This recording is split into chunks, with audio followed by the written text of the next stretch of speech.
হেই food lovers, আজকে আমার kitchen cooking হচ্ছে স্পাইসি মরিচ শুটকি রেসিপি। আজকে আমি আমার ফেভারিট লইট্টে শুটকি ভুনা আপনাদের সঙ্গে শেয়ার করছি।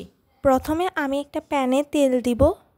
নাও আমি পেঁয়াজ দিব অ্যান্ড হালকা হালকা স্টির করে দেখাবো কেমন সুন্দর অ্যারোমা আসছে। আমরা চাটগায়া, কেউ যদি শুটকি পছন্দ না করে তাহলে ওই মানুষটা নিয়ে আমার একটু সন্দেহ আছে।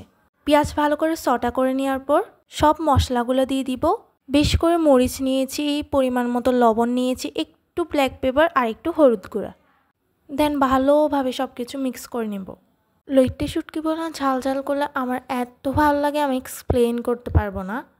চট্টগ্রামের মেয়ে হিসেবে আমি যদি বলি শুটকি ভাল লাগে না তাহলে হয় না। এখন যাতে লেগে না যায় তাই সামান্য পরিমাণ করে পানি দিয়ে দিব। আমি বুঝি না মানুষ কেমনে শুটকি খেতে পছন্দ করে না। আসলে মেন কথা হলো শুটকিটা পারফেক্টভাবে রান্না করতে জানলে সবারই পছন্দ হবে। এখন একটু করে লেবু ছিপিয়ে দিব। আমি না এই রেসিপিতে ঝাল খেতে অনেকটা পছন্দ করি, তাই এখানে কাঁচামরিচ দিয়ে দিলাম। ট্রাস্ট মি, এটা ঝাল করে রান্না করলে অনেক ভাল লাগে। সো ট্রাই করবেন ঝাল করে রান্না করার।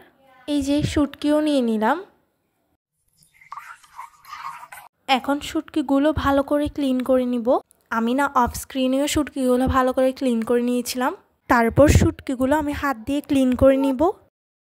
তারপর একটু রেডিশ কালার আসার পর আমি এখানে যে চাপা শুটকিগুলো ধুয়ে রেখেছিলাম ওগুলো দিয়ে দিব। তারপর এগুলো সুন্দর করে নিয়ে নিব। আর দেখো কেমন পারফেক্ট হয়ে যাচ্ছে। আর হালকা হালকা মিক্স করলে দেখো কেমন সুন্দর ফ্লেভার আসছে। শুটকির সাথে ভালো করে মশলাগুলো মিশিয়ে নিব। অফ স্ক্রিনে এখানে আমি একটু পানি দিয়ে দিচ্ছি। বেশি পানি দিব না, হালকা করে পানি দিব। যতটুকু পানি দিয়েছি ওগুলোও কিন্তু আস্তে আস্তে কমে আসবে।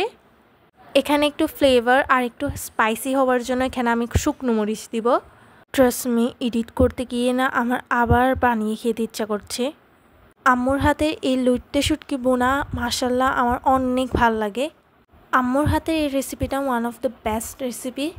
ঢাকনা দিয়ে কিছুক্ষণের জন্য ঢেকে নেব আর চুলার ফ্লেমটা একদম মিডিয়াম করে দেব। After 15 minutes finally it's ready. ধনিয়া পাতাটা কিন্তু চাইলে দিতে পারেন, এটা অপশনাল, তবে দিলে অনেক ভালো হয়, ফ্লেভারটা অনেক ভালো লাগে। সব কিছুতেই ধনিয়া পাতার ফ্লেভারটা অনেক ভালো লাগে। দেখতে কত লোভনীয় লাগছে, আর একটু ভেবে দেখেন খেতে কেমন লাগেছে। আমি তো রান্নার সাথে সাথে আর ওয়েট করতেই পারিনি। সাথে গরম গরম ভাত, লেবু আর শুটকি, কম্বিনেশনটা বেস্ট না? প্লিজ ওয়েট কেন করছেন, এখনই গিয়ে বানিয়ে ফেলুন। আমার ভিডিওগুলো ভালো লাগলে প্লিজ আমার ইউটিউব চ্যানেল তানিশা জান্নাত ওয়াফা সাবস্ক্রাইব করে আসুন। ফেসবুক পেজে ফলো করতে ভুলবেন না। ফেসবুক পেজের নাম Tanisha Jannat. Thanks for watching this video. আল্লাহ হাফেজ।